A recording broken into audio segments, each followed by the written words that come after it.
Então, bom dia a todas e todos.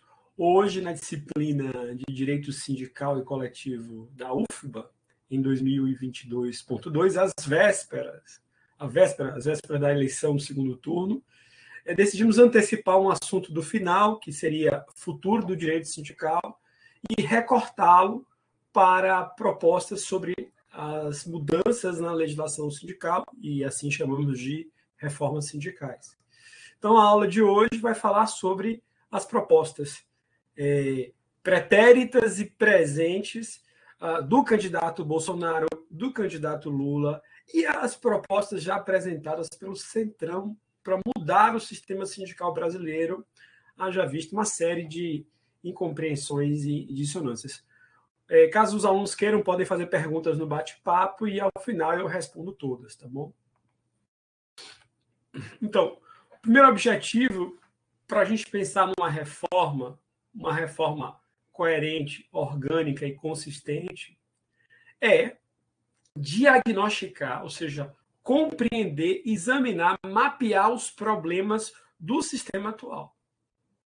Não é possível pensar uma mudança sem primeiro fazer um balanço, uma avaliação do tempo presente. E o modelo presente de hoje, sobretudo após a reforma trabalhista, perdura, enfrenta a persistência do problema de falta de liberdade sindical, sobretudo a partir do debate de unicidade sindical, do debate de categoria, que são elementos que restringem a liberdade de organização dos trabalhadores. Então, o primeiro passo desta abordagem é tentar mapear quais os problemas que afligem o direito sindical e coletivo do trabalho. O segundo momento, e o principal, o cerne, é tentar ver, então, qual é a proposta, qual é o prognóstico, ou seja, qual é a predição que certas ideologias vão apresentar para o futuro do direito sindical. Então, a gente vai tentar transitar aí nos polos políticos da esquerda ou centro-esquerda, não sei, da direita ou extrema-direita, não sei, e do centro, né? Quais são as propostas que esses atores políticos têm para a legislação sindical e para a negociação coletiva no Brasil. Vamos lá. Então, nesse momento de diagnóstico, e aí tentando manter sempre aquele enquadramento que a gente tem utilizado a partir do chamado triângulo equilátero de Mário de la Cueva, ou seja, o direito coletivo e sindical é uma tríade: sindicato, negociação coletiva e greve. Então, tentando apontar os problemas do direito coletivo e sindical a partir dessa tríade, eu diria que, no tocante ao sindicato, o debate sobre a existência ou a mudança da forma do monopólio sindical, unicidade sindical, é um problema latente, apontado por muitas propostas de reforma que transitam da direita à esquerda. As propostas mais orgânicas, que pressupõem um certo estudo, também apontam que o conceito de categoria econômica, sobretudo diante da multiplicidade, da complexidade da atuação empresarial e econômica, se tornou obsoleto, caducou, se tornou inútil. Então, parece que tentar enquadrar empresas que fazem coisas diferentes no mesmo lugar é sempre muito difícil. E aí eu sempre rememoro o exemplo trabalhado em sala, que é o exemplo da Delicatessen, que é um mix de lanchonete e restaurante, que é um mix de comércio, né, e que é um mix de padaria. E aí qual é o enquadramento sindical? Qual é a atividade econômica preponderante? Não faz mais sentido para isso. Ou chegar num supermercado e achar, desde um restaurante, né, a um posto de combustível. Não no caso da Bahia, mas em Pernambuco, por exemplo, tem os mercados com um bom preço, tem postos de combustível dentro do estacionamento do mercado e vendem gasolina e não cumprem as normas dos empregados de postos de combustível, porque não são postos de combustível. Ou seja, o debate da categoria hoje foi ultrapassado pela ramificação e complexidade das atividades e das cadeias empresariais. Certo? Outra questão que é muito frequente de problema para a forma jurídica sindicato é o debate sobre a representação dos não filiados. Se afirma-se que o sujeito tem todo o direito, e tem mesmo, de não querer participar do sindicato, é estranho que, apesar da recusa desse sujeito de escolher o sindicato, apesar desse sujeito não ter que fazer nenhuma contribuição para esse sindicato, salvo se a consciência dele lhe impelir a contribuir, apesar disso tudo, esse sujeito vai ser o beneficiado pelas vantagens conquistadas pelo sindicato que ele não quer participar e que ele não paga. Ou seja, o não filiado no Brasil de hoje tem todos os direitos, em geral, do filiado e, portanto, esse modelo que existe estimula, do ponto de vista econômico, a não se filiar. Ou seja, o sistema de contribuições sindicais sugere, promove a não filiação, porque eu não sou filiado e tenho as mesmas vantagens. Ainda nesse tema, como eu acabei de pontuar aqui, todo o sistema de contribuição sindical, que a partir da reforma trabalhista derrubou em mais de 90% do financiamento sindical, promove injustiças, porque o filiado, repito, ele paga 4 tipos de espécies de contribuição sindical: contribuição assistencial, contribuição confederativa, a contribuição tida como compulsória e IR, que seria anual, e a mensalidade sindical pela filiação. Então, ele paga 4 vezes, não filiado não paga nenhuma, e ambos têm o mesmo direito. Por fim, é um problema crônico a recepção pelo STF, pelo TST, do teor do artigo 523, que diz que a diretoria do sindicato só pode ter 7 dirigentes sindicais, desprezando que certas categorias podem ter um grau de representação gigantesco. Ter 7 dirigentes sindicais para 5 mil trabalhadores pode ser razoável, mas ter 7 dirigentes sindicais para 20 mil, 100 mil, 500 mil trabalhadores parece um pouco despropositado, porque esse tipo de representação, como nas legislações mais modernas, como na representação dos trabalhadores na empresa, tem que ter um cálculo de proporção. E a gente está, no mínimo, tido como máximo. Então, a gente tem essa série de problemas que os sindicalistas se queixam demais. No plano da negociação coletiva, apesar do esforço feito pelos artigos 611-A e 611-bola, introduzidos pela Lei 3.467, nós ainda não sabemos, inclusive a par do resultado final da decisão vinculante do STF no tema 1046, que diz que admite-se a negociação coletiva, que não precisa explicitar quais foram as contrapartidas pelos direitos que foram renunciados ou compensados, mas está lá no final do tema 1046, ressalvados os direitos absolutamente indisponíveis. Mas a grande questão é que há um grande dissenso sobre o que são direitos absolutamente indisponíveis. Porque a tentativa do artigo 611-bola encontra, digamos assim, problemas de constitucionalidade com o próprio artigo 7º. Só que, por outro lado, o artigo 7º diz que é possível reduzir salário, diz que é possível aumentar ou compensar a jornada via acordo ou convenção coletiva. Então, perdura o impasse sobre quais os limites da negociação coletiva, o que leva esse problema a ser dirimido, naturalmente, por uma jurisprudência dos tribunais do trabalho, muitas vezes oscilante.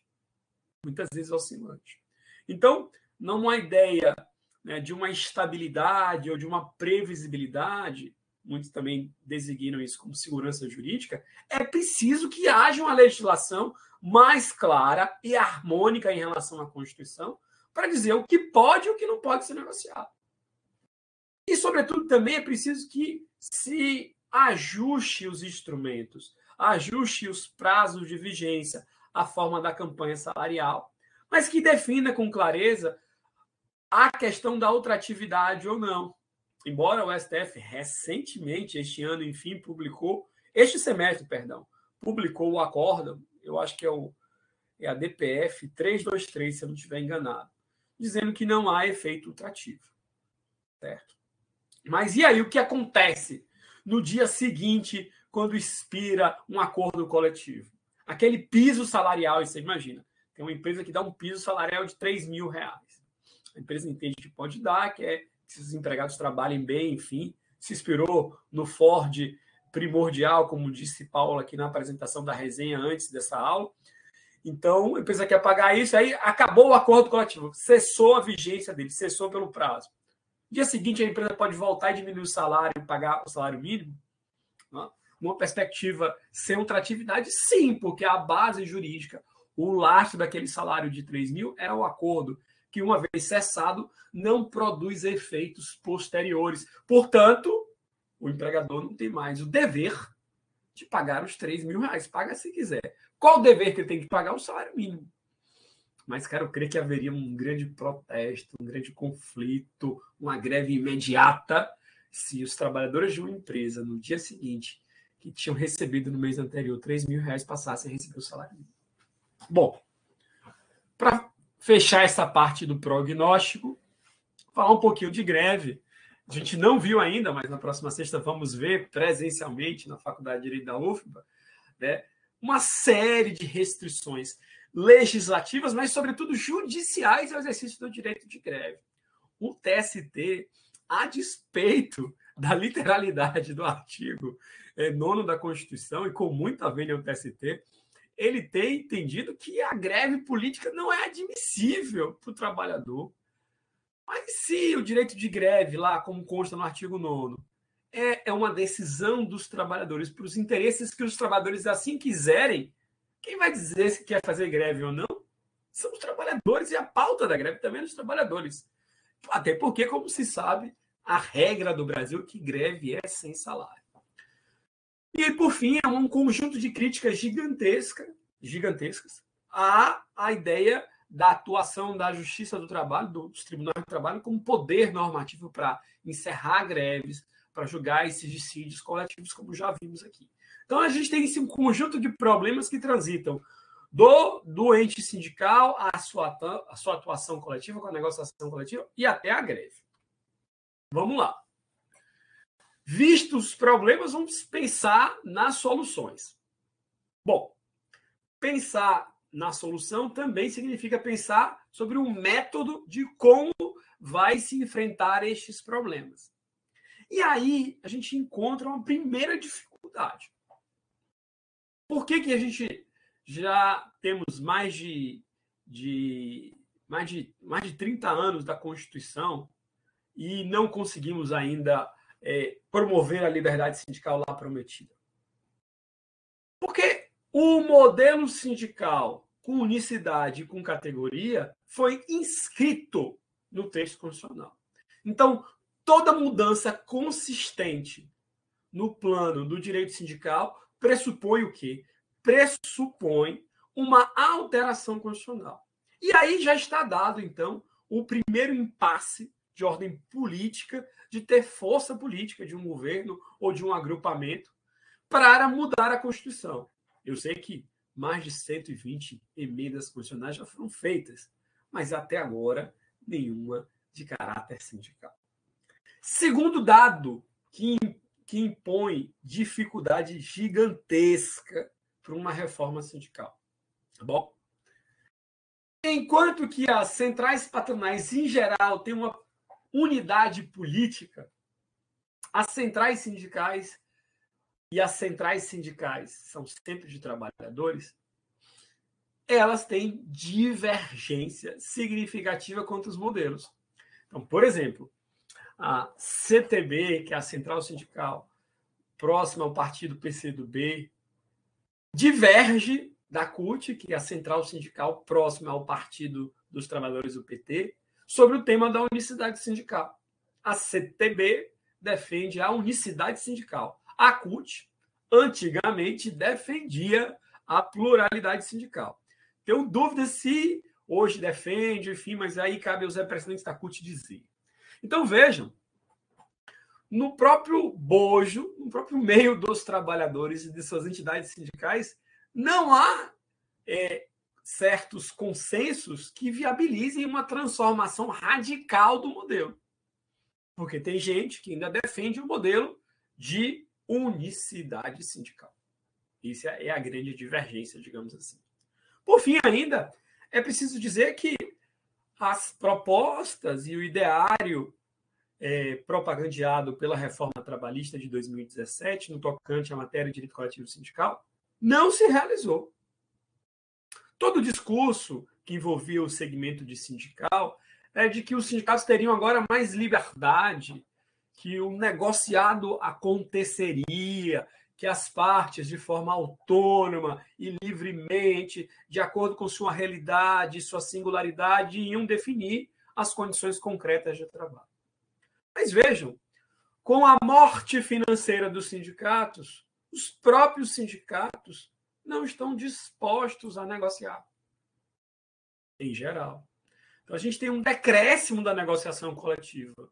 Em outras palavras, o sistema feito, as modificações feitas pela reforma trabalhista de 2017 não funcionaram, nem na perspectiva empresarial de derrogar a legislação trabalhista via negociação coletiva. Porque os sindicatos falam assim, olha, já que eu vou fazer uma péssima negociação, é melhor não negociar. Só negocia, digamos assim, tem uma certa chance de conseguir alguma coisa ou compensar alguma perda. Bom, dito isso, vamos agora passar um pouquinho no tempo e antes de chegar nas propostas dos atuais candidatos, eu preciso passar no tempo do que aconteceu anteriormente. Bom, eu queria lembrar a todos, ou dizer para quem não sabe, quem não viveu a época, eu vivi, inclusive eu participei aqui na Bahia desse espaço, e o governo Lula, de 2004, em 2002 a 2006, mas a partir do ano 2004, criou um chamado Fórum Nacional do Trabalho. O que é esse fórum? Era um conjunto de reuniões, de assembleias, digamos assim, que envolviam dirigentes sindicais, trabalhadores, sindicatos de trabalhadores, sindicatos de empresas, representantes da sociedade civil, advocacia, magistratura, ONGs e representantes do Estado. Era um fórum, então, quadripartite. Não era quadripartite, não era nem tripartite, era mais do que a OIT, que tinha, então, tinha a advocacia trabalhista, tinha a magistratura, mas também tinha a fiscalização do trabalho, tinha lá trabalhadores e empregadores. E nesses espaços, e tinha reunião em todos os estados, e aqui na Bahia teve também, nesses espaços, se discutia certos temas e se tentava tirar consensos. Olha que coisa interessante. Se tentava tirar certos consensos entre trabalhadores, empregadores, juízes, advogados, enfim, para fazer uma mudança substancial ou uma mudança possível na legislação trabalhista. E este fórum tirou uma proposta nacional. É claro que essa proposta não foi consensual, mas ela foi majoritária. Teve uma divergência aqui e acolá, mas ela foi majoritária. E a síntese desta proposta foi fim da unicidade sindical. Aí registra que os representantes da CTB da época não concordaram. Extinção do conceito de categoria e mudança na ideia da base territorial mínima de município. Se acabou a unicidade sindical, pode ter vários sindicatos para o mesmo agrupamento de trabalhadores. Então, tem que criar um critério de dizer qual o sindicato que fala pelos trabalhadores. E aí, a proposta da época era de ter o quê? De que os sindicatos, você pode existir como sindicato, mas você só pode negociar se você tiver uma representatividade sindical, que era obtida por diversas formas. A primeira era ter 20% dos filiados daquele âmbito de representação.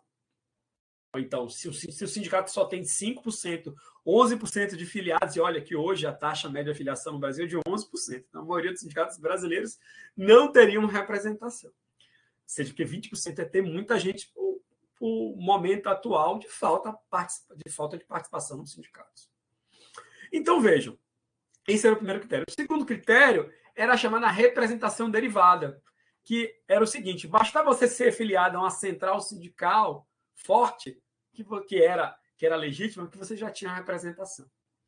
ou seja, você podia ter uma taxa de filiação baixa, mas se você tinha a filiação central, você já era sindicato representativo, tá certo? Validar as centrais sindicais que à época não eram validadas, tá bom? E mudou o sistema de contribuições sindicais. Dizendo, olha, vai ter só 2 contribuições sindicais, uma paga pelos associados e uma paga pelos não associados. Bem tranquilo.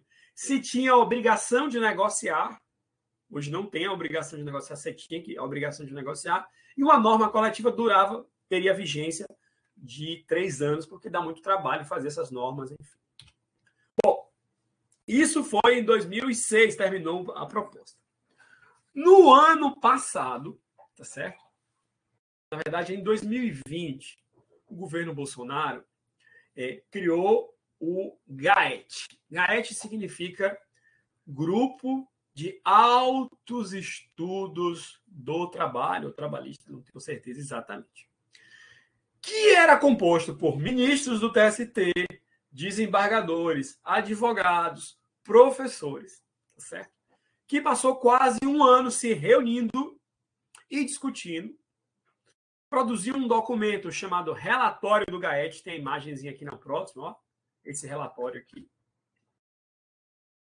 E esse relatório faz uma mudança muito grande em todo o direito do trabalho e também no direito coletivo e sindical. Certo? Bom, está dito lá que o objetivo maior da proposta para o direito coletivo e sindical do GAET era promover a liberdade sindical e valorizar a negociação coletiva. Eles queriam ampliar as hipóteses de negociação coletiva. E era, naturalmente, uma PEC, né? A proposta deles é uma PEC. Tá certo?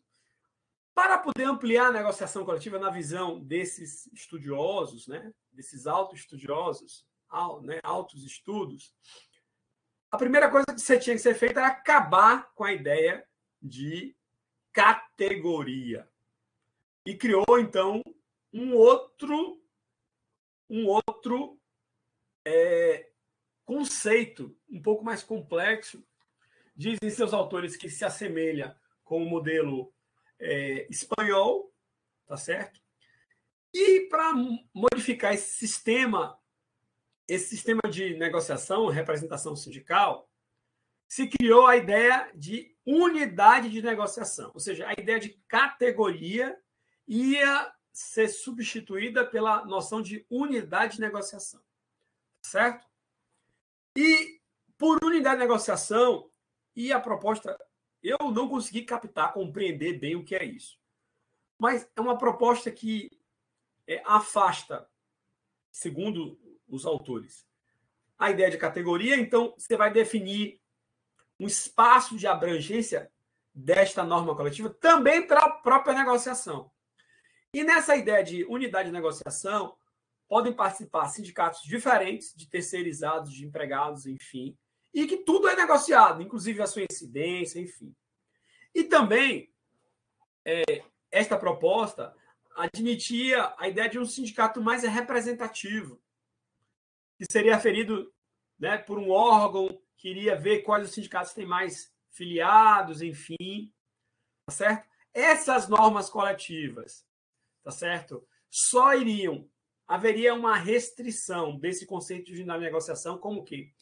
Como apenas os associados do polo econômico e com os representados pelo sindicato mais representativo. Perdão pela redundância, mas é isso mesmo. Em outras palavras, um conceito bastante complexo que precisa ser esmiuçado, e o GAET não tem uma proposta escrita sobre isso, não tem os artigos, só tem a PEC, tá certo?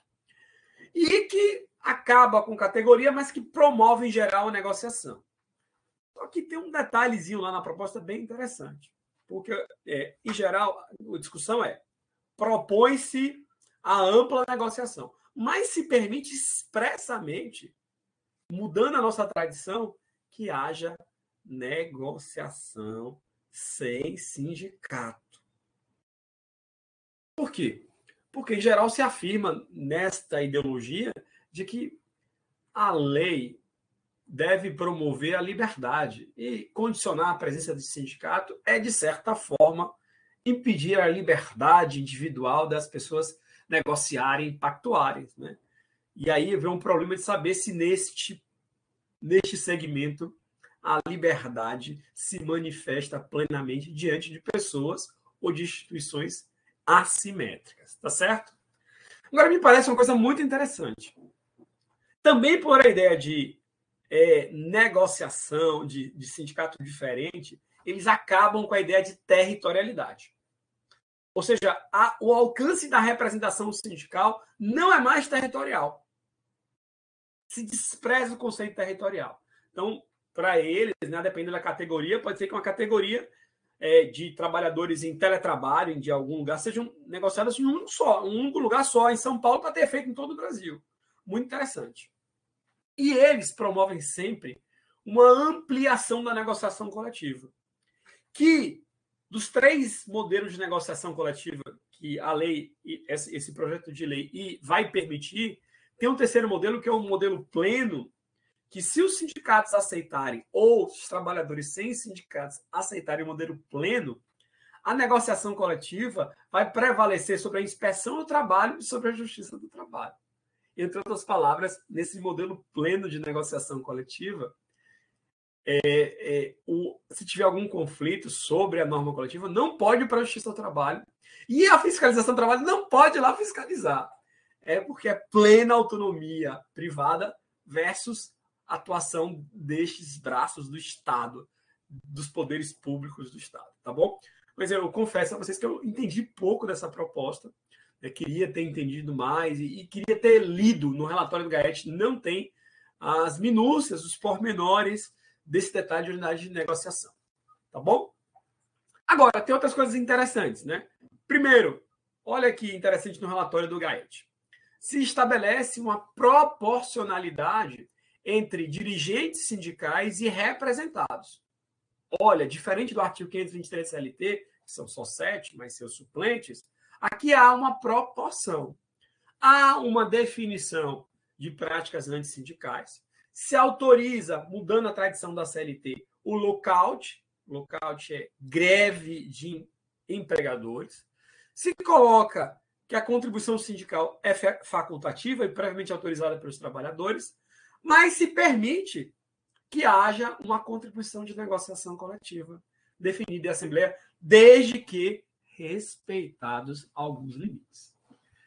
Mas aí, caros, o relatório do GAET conclui assim: esta proposta é uma proposta daqueles que participaram da discussão e não necessariamente a proposta do governo, até porque eles sinalizam que pode ocorrer de ter algumas ideias aqui que não representem a vontade, né, do mandatário, que é o presidente Bolsonaro. Certo? Então, isso é bem interessante. Entre outras palavras, eles têm um estudo, e acho que uma reforma pressupõe passar por isso, por um estudo, certo? E, a partir desse estudo, eles vão redigir um termo mais concreto. Bom, depois de quase 30 minutos falando desses detalhes, enfim, eu vou apresentar para vocês, então, quais são as propostas de Luiz Inácio e Jair Bolsonaro para a reforma sindical ou para o mundo sindical no Brasil. E, para tanto, ou talvez, já antecipando para a frustração de todos, vou apresentar a partir de que... não, esqueci. Antes perdão, antes da parte auge do problema da aula, vamos falar um pouquinho da proposta do Centrão, que o Centrão tem uma PEC tramitando, né? Bem engatilhado. Olha que interessante. Na proposta do Centrão, eu brincando, né? Por que Centrão? Porque a autoria dessa proposta foi do deputado Marcelo Ramos. Na época, 2019, Marcelo Ramos era o vice-presidente da Câmara de Deputados, ou seja, a expressão do PL, né? O partido mais tido como Centrão, enfim. E ele apresentou uma proposta e teve uma votação, assim, foi aceita, né? Tinha um número mínimo, né, de deputados, muitos da esquerda, inclusive, muitos do PSL, eu estava até olhando os deputados que subscreveram essa proposta. Então, lá tem deputados do PT, o João Roma subscreveu essa proposta, achei bem interessante, né? Só para vocês entenderem. Tem gente do PSL, na época do PSL, enfim. Então, o que é a proposta? A PEC 169A de 2019. Ela muda drasticamente o artigo 8º da Constituição, tá certo? Ele ficaria gigante.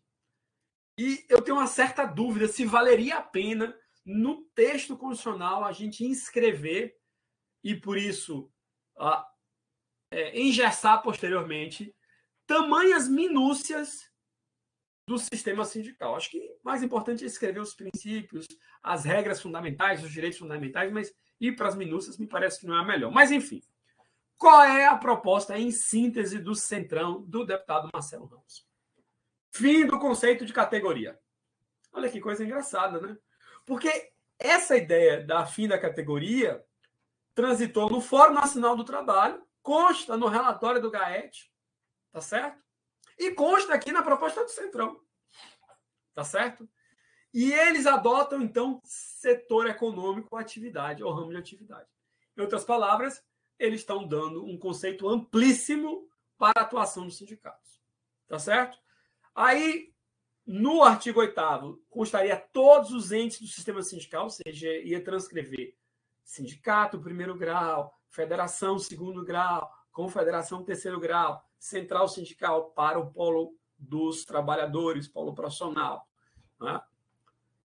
Iria estabelecer que, se houver vantagens na negociação coletiva, os trabalhadores não filiados teriam que pagar. Para dirimir os conflitos sindicais e ver os sindicatos, poderiam ser sindicatos ou não, ia criar um órgão, o Conselho Nacional de Organização Sindical, bipartite, olha, só de sindicatos, de trabalhadores e empregadores, para aferir a representatividade do sindicato. Ia ter um sindicato mais representativo, certo? Então, a proposta do Centrão, de certa forma, equaliza, né, propostas da esquerda e da direita, tá bom? Agora vamos falar um pouquinho das propostas de Lula e Bolsonaro para as mudanças do modelo sindical brasileiro.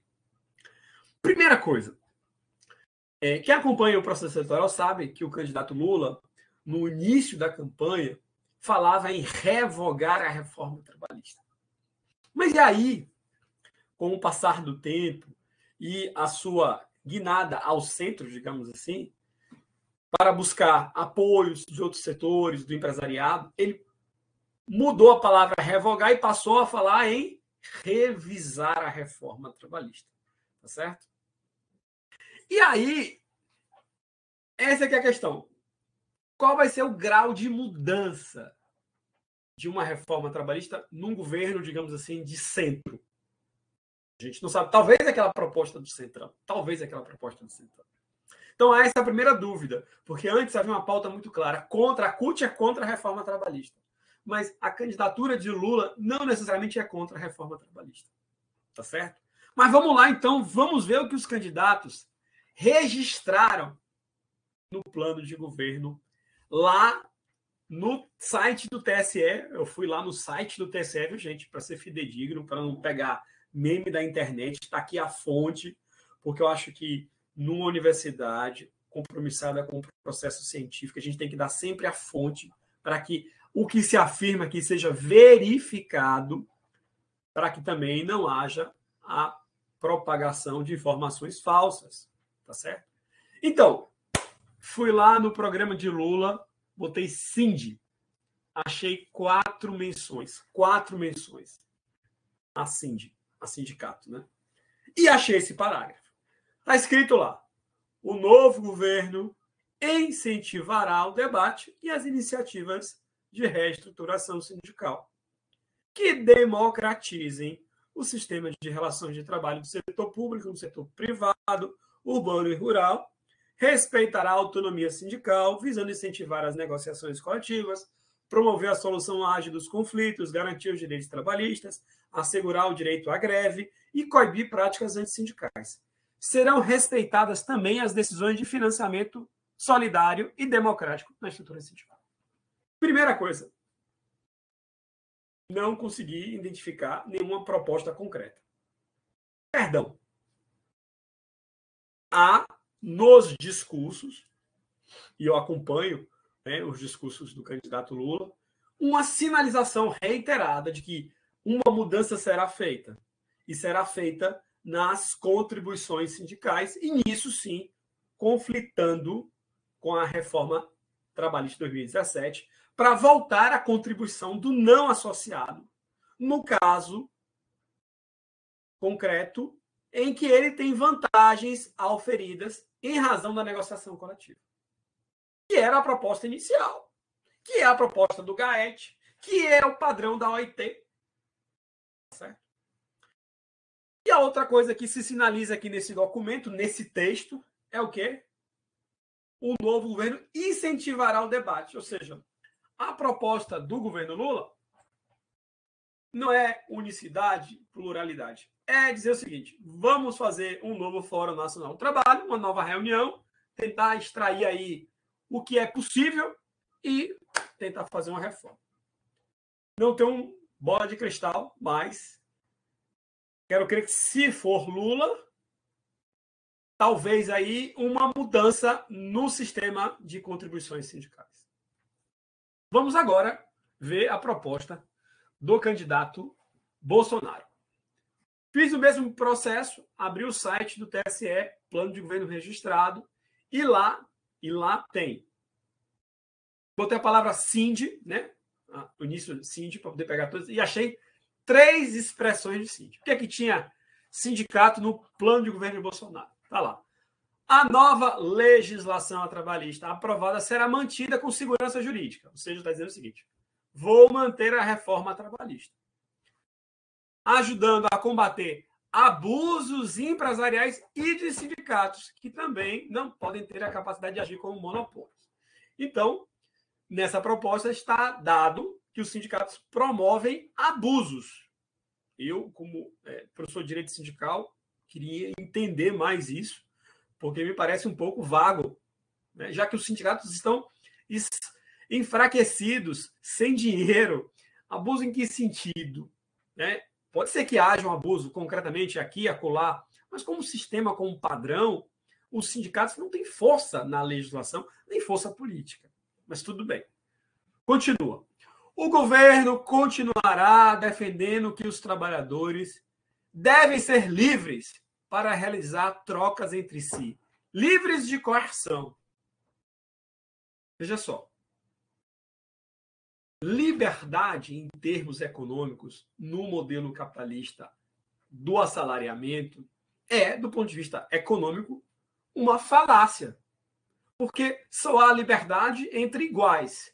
Se os sujeitos não têm a mesma propriedade, se não têm os meios de produção, não tem a expressão de serem livres.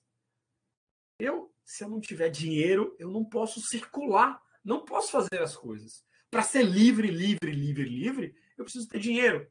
E, às vezes, muito dinheiro. Então, essa ideia de liberdade no direito do trabalho tem como, implicitamente, uma crítica, um conflito com o princípio da proteção. Porque a premissa do princípio da proteção no direito do trabalho é de que não há possibilidade de ter liberdade, já que as pessoas não são iguais. Uma liberdade entre empregado e empregador é aquela liberdade que vai dizer: olha, você só trabalha aqui se você não ganhar o 13º, se você não ganhar as suas férias. E as pessoas em condição econômica de hoje vão fazer o quê? Vão aceitar. Vamos lá, prossegue. Os trabalhadores devem ter seu direito de greve e sindicalização garantidos. Então, há um compromisso aqui do candidato Bolsonaro a manter o direito de greve e o direito de sindicalização, pois as pessoas devem ser livres para se associarem como quiserem. Uma expressão muito própria da liberdade individual e aqui também da liberdade coletiva. Todavia, olha a ressalva, contudo, essa liberdade não deve ser apoiada por legislações e normas que incentivam práticas monopolistas, tanto do lado empresarial quanto do lado dos sindicatos e associações de classe. É muito curioso que por que eu fiz essa ênfase, né, na questão da liberdade? Porque a premissa da liberdade é a igualdade dos sujeitos. Então, para ter liberdade, talvez os trabalhadores tivessem que receber uma renda mínima no Brasil de R$ 4.000. Se todo trabalhador no Brasil tivesse uma renda mínima de 4, sei lá, ou R$ 5.000, a gente pudesse cogitar, então, que ele negociasse livremente com o seu empregador. Mas se o sujeito já se insere numa estrutura social, que ele é dependente econômico, que ele precisa do salário, qualquer que seja o salário, toda a expressão da liberdade dele está estruturalmente corroída. Corroída por questões econômicas. Pregar liberdade, no meu modo de ver, gente, na minha opinião, entre desiguais, é apenas pregar a naturalização da injustiça, na minha opinião. E é só opinião. Então, chego à conclusão seguinte: temos dificuldades gigantescas, históricas, para fazer mudanças sindicais. Temos problemas recorrentes de liberdade sindical no Brasil, tanto na legislação como na jurisprudência. E, para minha surpresa e certa tristeza, eu esperava mais dos dois candidatos que estão no segundo turno, que se tivessem propostas mais concretas para a reforma sindical. Mas, por outro lado, eu entendo uma série de dificuldades do processo que vivemos hoje no Brasil, enfim, e entendo uma posição que vai mais ao centro, no sentido de, olha, eu não vou mais propor a minha ideia originária. Qual a ideia originária do PT para o sindicalismo? Pluralidade sindical. Hoje o PT quer ganhar as eleições, então não vai explicitar mais essa proposta porque desagrada parte dos sindicatos que estão apoiando, parte dos outros partidos que estão apoiando o PT.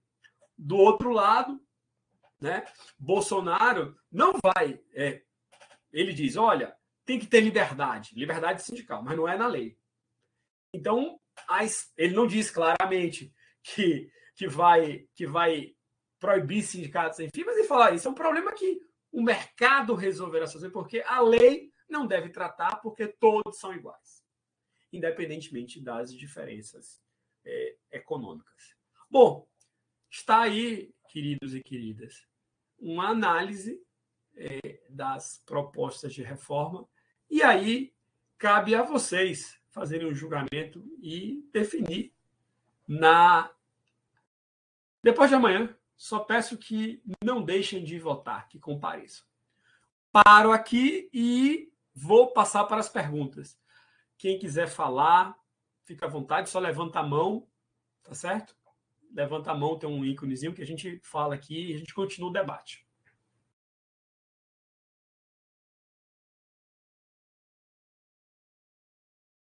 Arthur.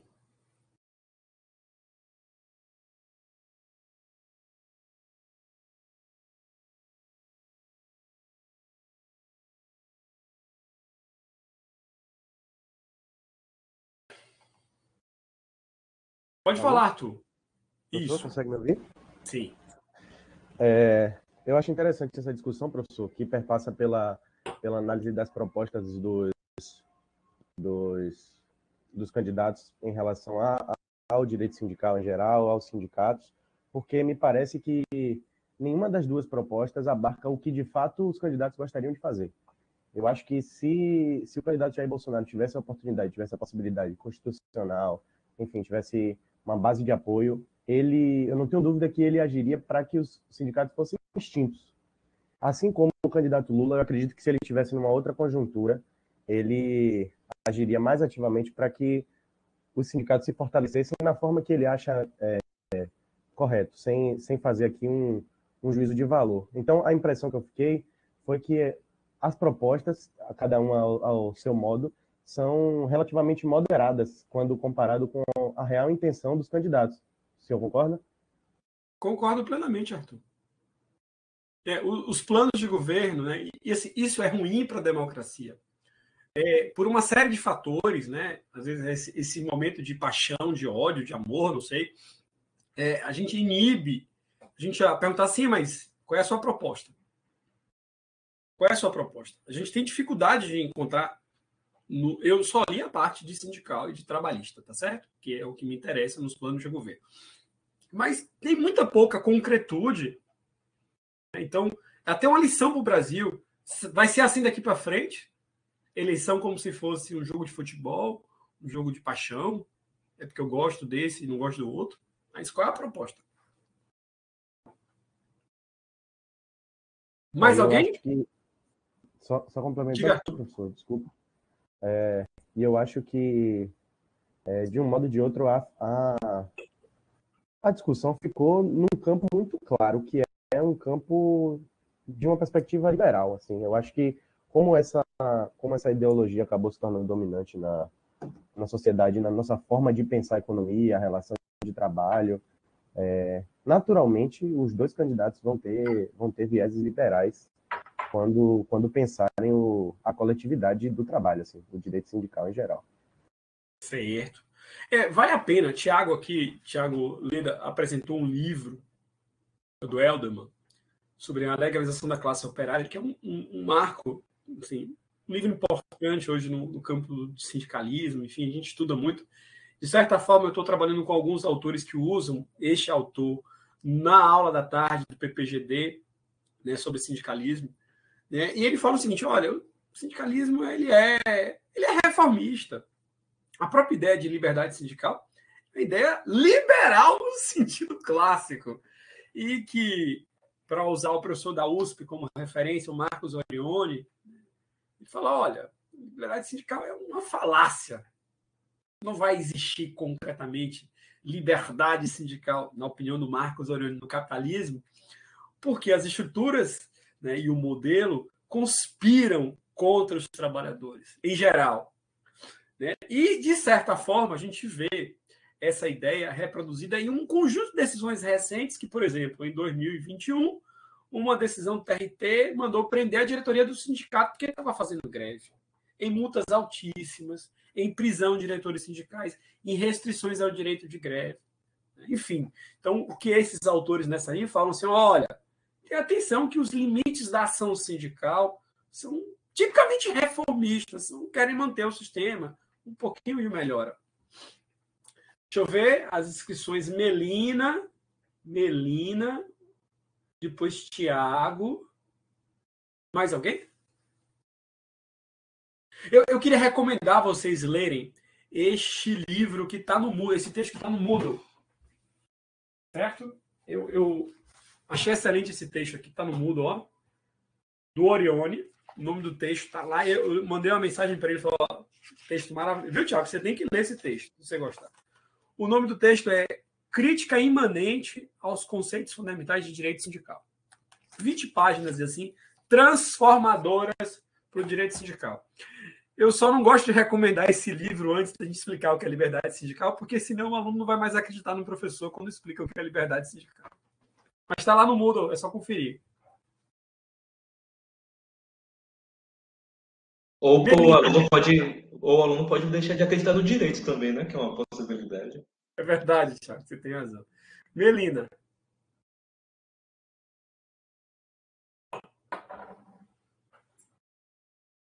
Melina, você está conseguindo? Então, Thiago, pode falar enquanto Melina tenta conectar. Quando você conseguir, você avisa, Melina.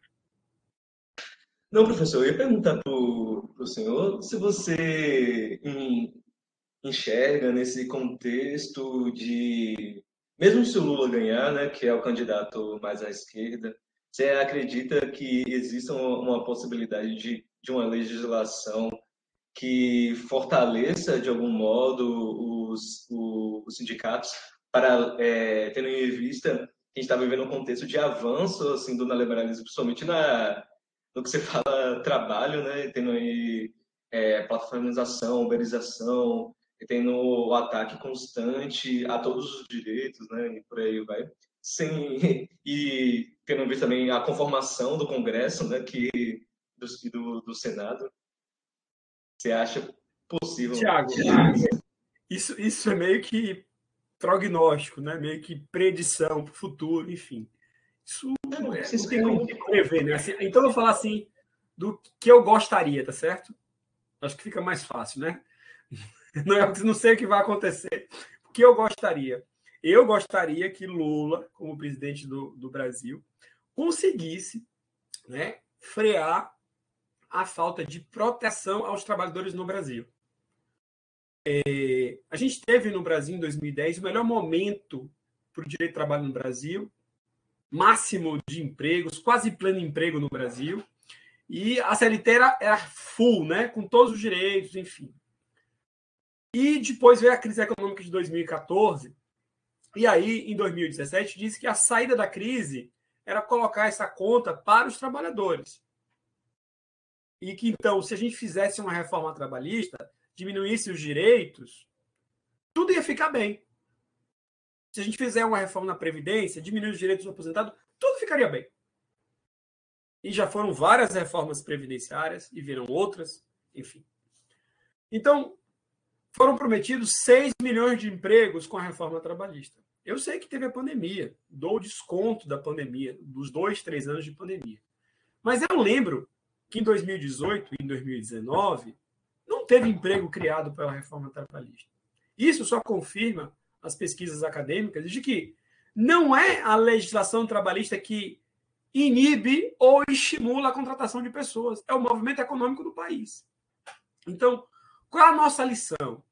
Nós estamos há 2 anos de Michel Temer, de liberalismo puro, e mais 4 anos de Bolsonaro de liberalismo puro.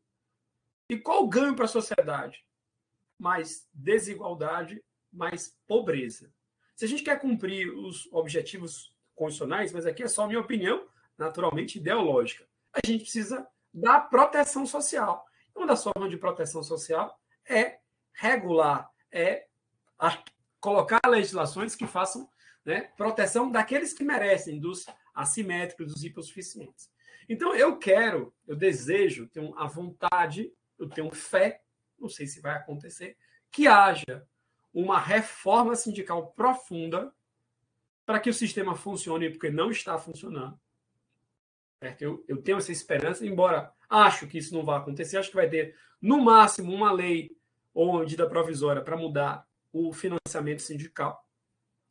Depois, queria muito que houvesse regulação protecionista de quase 1,5 milhão de trabalhadores que vivem sobre o trabalho em plataformas digitais e que vivem em condições de vida iguais àquelas da Revolução Industrial inicial, da primeira revolução. 12 horas por dia, 7 dias por semana, sem proteção previdenciária, ganhando, do ponto de vista do salário mínimo hora, menos que o salário mínimo hora. Quando se faz a conta com todos os custos e deduções. Mas é a minha esperança, a minha fé, a minha ideologia. Tomara que aconteça um pouquinho. Vamos ver o que vai acontecer e torcer, acreditar. Eu só tenho mais uma pergunta rapidinho. Você tem algum dado sobre a diminuição de sindicatos menores com esse fim da contribuição sindical obrigatória? Porque foi uma coisa que meu grupo já fez a entrevista lá nos Sindados, que a galera estava apontando, inclusive, na visão deles, de forma positiva, assim. Sim. Não, eu não tenho. Eu posso divulgar depois, Vanessa me cobra, um texto sobre o número de sindicatos, que saiu recentemente. Tá bom? Eu mapeei no início desse ano 17.400 e poucos sindicatos no Brasil ativos no Ministério do Trabalho.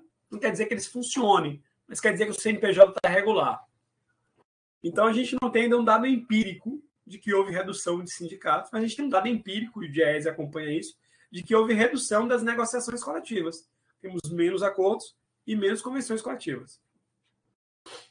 Melina. Melina escreveu. Ia dizer que concordo perfeitamente com o que Arthur falou. Acho que há uma parcela de responsabilidade muito grande no cenário de mentiras e deturpações que a gente se encontra e que reduz o debate à superficialidade. Também tenho medo do estrago causado pelas fake news e também, em parte, pela rendição a uma oposição moderada, dadas as circunstâncias dessas eleições. Aí, para mim, acabou, Melina. Se você quiser continuar. Jane, você quer falar? Fique à vontade. A palavra continua aberta, gente. Bom dia, professor. Oi, colegas. Bom Estão dia. me ouvindo bem? Sim. Ah, que bom. Professor, eu achei ótimo esse painel que você trouxe aí. E as pontuações do colega de Tiago, também de Melina. Agora, sabe, eu estava aqui pensando, nós estamos aqui nessa aula num nível avançado de discussão, enquanto o país retrocedeu muito nesse debate. Tem um abismo aí, sabe, entre o que a gente quer e o que é possível agora fazer. É como o seu exemplo aí, que os trabalhadores de aplicativo retornaram, estão na condição do início da Revolução Industrial, não é isso? E nós estamos em que nível de debate público e de democracia para discutir direitos trabalhistas e sindicais atualmente, né? Então, é com muita tristeza. Eu até tentei digitar aí, mas o celular estava tão ruim para digitar que eu deixei para lá. Esse cenário de terra arrasada que nos encontramos de uma forma geral e ampla, né? E restrita, né? Trabalhista, sindical, de relações de cidadania, né? E direitos de minorias de uma forma geral. É muito difícil botar a discussão lá na frente e querer tirar um atraso que já vinha de muito tempo e que se acirrou muito perda de direitos, né? E esse desgastamento do tecido social nesses últimos anos. Então, a impressão que eu tenho é que a gente está retornando agora a um ponto zero, entre aspas, mínimo de civilidade para poder arcar melhor com as perdas, com os danos, sabe? Reparação de danos, algo assim. Por quê? Os danos trabalhistas e previdenciários vão...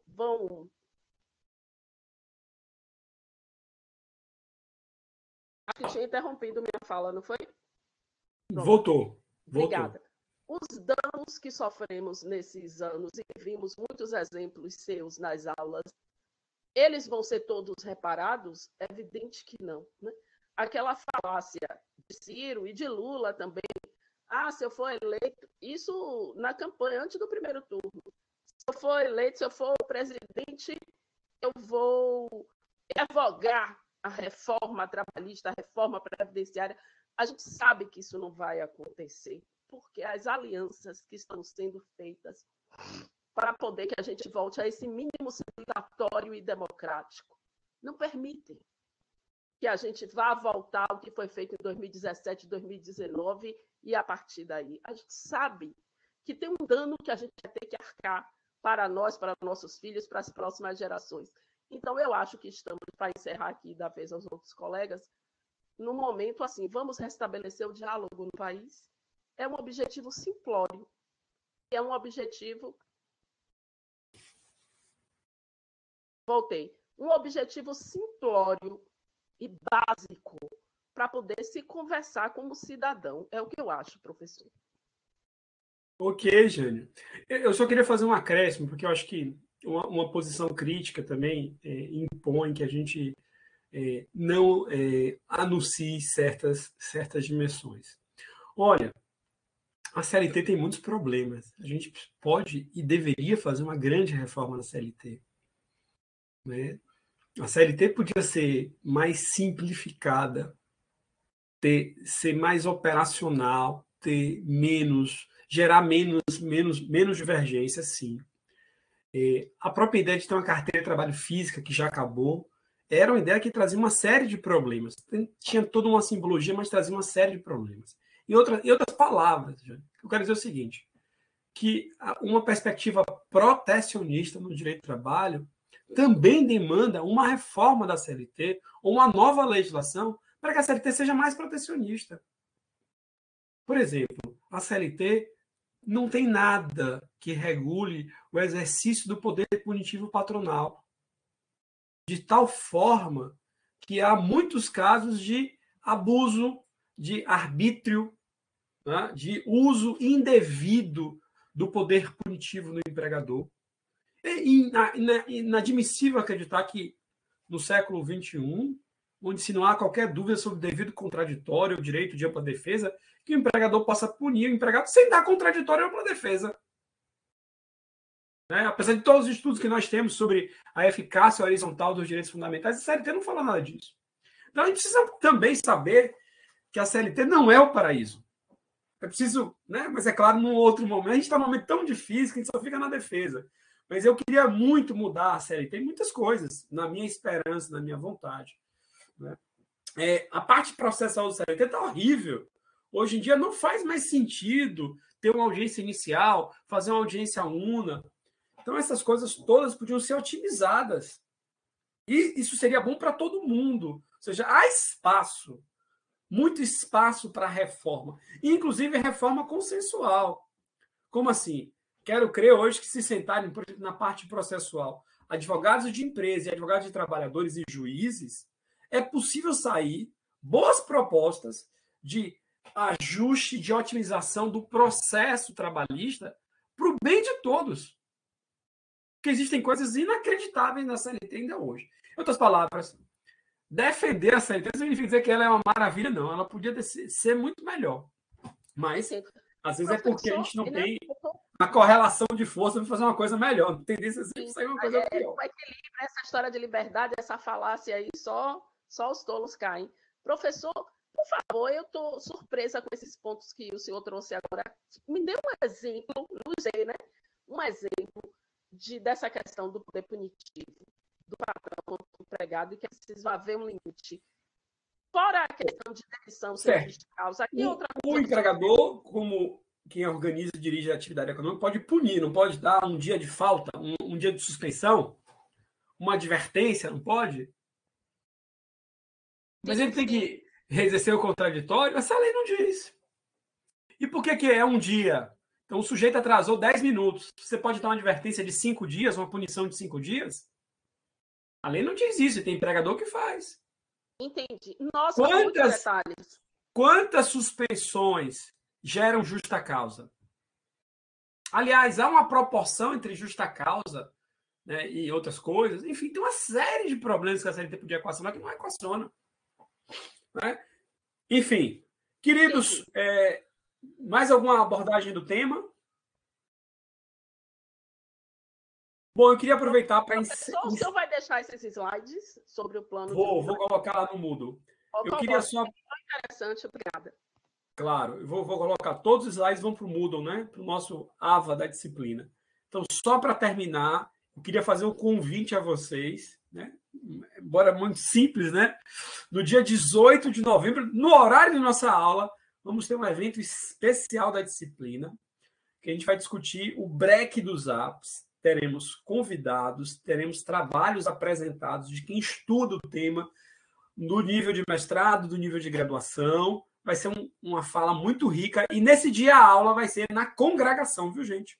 Se tudo der certo, a gente vai tentar transmitir também, para ficar gravado também para a história. Mas nesse dia a gente vai discutir como se organizam e como os trabalhadores das plataformas digitais estão se mobilizando para conquistar direitos. E por isso o nome é break, né? Deu um break, deu uma parada nos apps. Tá bom? Adorei. É isso, gente.